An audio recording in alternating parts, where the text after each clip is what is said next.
These are the best VR games with absolutely zero motion sickness, perfect for new players. Most of these are available on Quest 3 as well as PSVR2 and PCVR, and I promise some of them will surprise you. But first off, I'm curious, what was the first VR game that gave you motion sickness? Let me know in the comments, and lastly a quick reminder that you can get 10% off any of these games using code VRM on the MetaQuest store. First one's obvious, but it had to be on this list, Beat Saber. Everyone knows it, so I won't explain what it is, cause within 10 seconds of playing you'll understand why people put hundreds of hours into it. It has a ridiculous skill ceiling, but start slow and you'll get there. Quick warning before we move on, steer clear of the rotating 360-degree levels if you want to keep your lunch.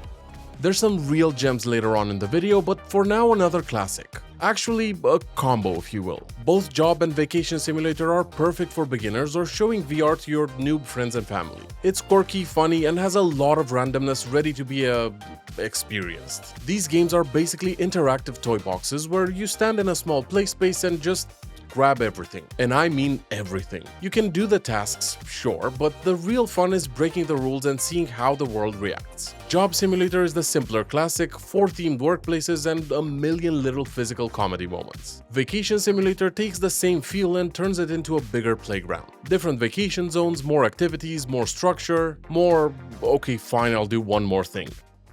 Next, we have an absolute must for anyone who owns a VR headset. Moss Book 1 and 2 are some of the best made titles for both beginners and veterans, and guaranteed to give you no motion sickness at all. Moss is a third-person storybook adventure where you guide Quill, this tiny adorable mouse, through diorama-like environments. And the comfort magic is the perspective. You're not sprinting forwards in first person. You're a reader hovering over a miniature world, leaning in, peeking around corners, and helping Quill solve puzzles and fight. It's cozy, polished, and honestly an absolute gem. Book 2 expands the formula with more variety, deeper puzzles, and more combat. But it still keeps that stable, seated, friendly comfort. The only downsides, you'll probably finish it and go, wait, I want more. Superhot is to this day the best VR shooter that won't wreck your stomach. Because time only moves when you do, so every fight becomes a physical puzzle. You lean, duck, reach, throw, catch, and plan your way through enemies and bullets in one of the most satisfying experiences available in VR. All the movement is you using your real body, so it stays comfortable even if you're brand new to the medium. It's also one of the best games to show friends and family, because within 1 minute, people get it. Then immediately start giggling because they feel like John Wick. But unless you want to be part of a VR fails compilation, please clear your play space. I didn't get the hype about Walkabout Minigolf before trying it because it looks simple, dare I say boring even. And then suddenly it's 1 AM and you're still working on that one perfect shot. The comfort is great because it's built around teleport and snap turning by default, and it works seated or standing with one controller only. There's no forced smooth locomotion and the physics are in that perfect sweet spot. Believable enough to feel right, forgiving enough to not be annoying. But the real power is the social aspect, because playing this with friends is guaranteed fun every single time. I've mentioned this next one a few times in other videos, but the I Expect You to Die series is one of those VR is so damn cool games. Designed from the ground up to be seated, which is why it's one of the safest non-motion sickness recommendations in VR. You're planted in a scenario surrounded by gadgets and hazards, and you solve your way out by grabbing, combining, and experimenting under pressure. It nails that fantasy of being the clever agent who notices details and improvises. And the VR interactions are the whole point, fiddling with tools, inspecting objects up close, reaching for controls. It feels tactile and satisfying. This is a top-tier pick. Another absolute sleeper banger is Tetris Effect. It's what happens when someone takes a 40-year-old game and turns it into a sensory feast. You're still just rotating and placing pieces, but in VR, the stages surround you with synchronized visuals and music that react to your play. It's designed to pull you into a flow state, either relaxing or intense depending on how serious you get. And because it's typically played seated with no camera movement through space, it's extremely comfort safe. Okay, quick tip before we move on to the real bangers. If you're new to VR, you'll start to develop your VR legs in time. But for now, the second you feel even a tiny bit off, please stop and take a breather. Stop it. Get some help. Don't push through. That's how people convince themselves VR isn't for them. And now let's get to the games that still stay comfort-friendly but give you bigger, full game energy. The seventh guest is a modern remake of a classic mansion mystery. It's built around exploring rooms and solving puzzle set pieces tied to an eerie narrative. But I'd say it's more haunted mission vibes than actual horror. Atmosphere is the real seller. The mansion feels alive and really pulls you in. Now there is movement here, but it's slow and smooth, so it won't cause your stomach to turn. If you love puzzle adventure games, it's a compelling pick and some of the mechanics are extremely clever. It's not always the absolute most polished in terms of interactions, but I'd still consider it great for those prone to motion sickness, but craving that real presence that only VR can achieve. This next one's completely free and I've recommended it many times, but I absolutely love it.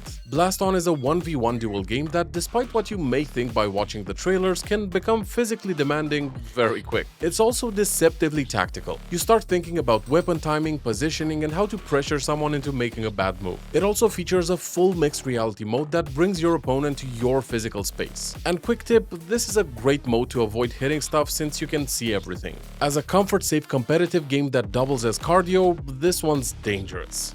Okay, here's potentially the first surprise of the video. Budget Cuts Ultimate is a stealth action package built around one of the coolest comfort-first locomotion ideas in VR. Teleportation that feels like a gadget, not a compromise. And I think this is one of those games that's comfortable but also can help slowly train you towards more demanding motion games. You can create portals, and this is a big part of the gameplay, but can also walk and move freely. That's why it works for motion-sensitive players. Teleport is designed as a mechanic and not an accessibility feature.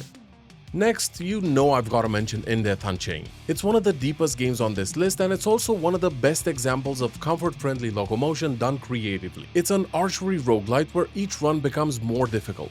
It's punishing, but it's the good kind of punishing where you keep coming back because you can feel yourself getting better. And the comfort headline is the teleport system. You load a teleport arrow and shoot it to move. Teleportation becomes an archery skill, not a button press. And that makes it feel intuitive in a way most comfort options don't. Just know that even with teleport, it can be physically active. Lots of dodging, lots of lateral movement, lots of I'm taking a break because my legs are cooked. But man, is it satisfying when you nail a shot. Of course, the GOAT of chill VR experiences both with and without friends, Real VR Fishing is the game that keeps on giving. You sit down in a scenic, real-world inspired location, cast your line, hook fish, and chill. It's slow, satisfying, and extremely comfortable because you're basically anchored in place. If you want something you can genuinely relax in for an hour or two, this is one of the safest bets in VR. Put on some YouTube or music, fish, and decompress. Next, we've got 11 Table Tennis. This is the absolute best table tennis simulator available in VR today. It has multiplayer, mixed reality, and the physics are absolutely perfect. Comfort is fantastic for new players because there's no artificial locomotion. Your brain sees what your body is doing and everything matches. The only trade-off is you do need a bit of physical space to be competitive. But if you want fun, exercise, and zero VR motion sickness, then this is the gold standard. So honestly, if you stop right here, you've already got a perfect VR starter library with basically zero nausea risk. But there's one more game I need to talk about, because to this day it's regarded as one of the best VR games to ever come out. And it can be free of motion sickness if set up correctly. Half-Life Alyx needs no introduction, and as old as it is, it still makes many other games feel like they're still in beta. This level of polish has to be experienced by everyone, even beginners. And thankfully it fits in this list perfectly. Just ensure you stick to teleport movement and snap turning, and that your PC can handle it at stable frame rates. The game itself is made to be slower paced on purpose, with no sprinting at all, which is annoying for more experienced players but perfect for beginners. If you want more videos like this one, check out the rest of my channel and subscribe to get notified when I post the next one. And a quick reminder, you can get 10% off any Quest 3 games using code VRM on the Meta Store. Alright, I'll catch you soon guys. Cheers!